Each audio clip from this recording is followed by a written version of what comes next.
La reforma constitucional de Peña Nieto y las reformas a la ley minera establecen la siguiente prioridad en el uso del suelo y subsuelo.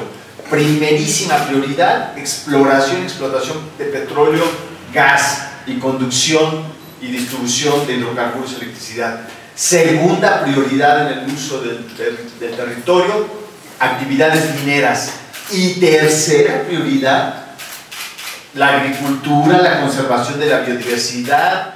Nos vamos a enfrentar a una reducción de la superficie agrícola y nos vamos a enfrentar a agravar el problema de la sobreexplotación de los mantos acuíferos. Tenemos casi 110 grandes mantos acuíferos en el país. La mayoría están ubicados en la zona donde se va a realizar la principal explotación de gas. Ahí está también el grave problema de la sobreexplotación. Lo que buscan es poner la tierra también en manos de los monopolios. Ya no nada más las ondas hertzianas de las telecomunicaciones, sino la tierra, el agua, los recursos naturales, quieren entregárselos a esos grandes monopolios a través de una estrategia de despojo.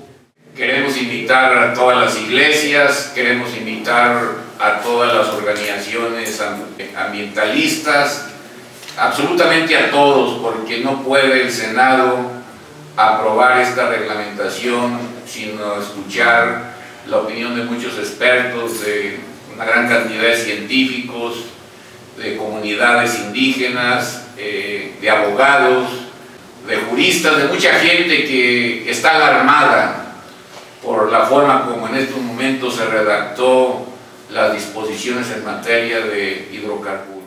Si hay reducción de superficie agrícola y pesquera, porque lo que se va a poner a licitación son grandes bloques de tierra y de mar, y si hay incremento de los costos de producción por la participación de los agentes privados que lucharán contra los subsidios y los supuestos precios predatorios que se imponen en luz, en fertilizantes y en gas para producir amoníaco, pues entonces lo que vemos son costos de producción, y a menos superficie y a mayores costos de producción tenemos alimentos más caros.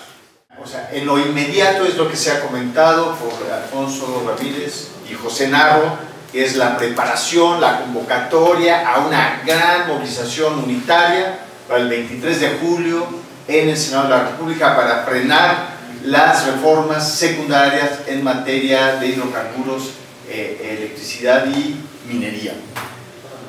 Por otro lado, estamos convocando a toda una actividad de información y de defensa de la tierra, el agua y los recursos naturales y la vida, ejido por ejido, comunidad por comunidad, población rural por población rural. Eso lo estamos haciendo, lo estamos impulsando de tal manera que esta información y esta amenaza sea conocida con muchos elementos por todas las comunidades rurales del país, todos los titulares de derechos agrarios del país.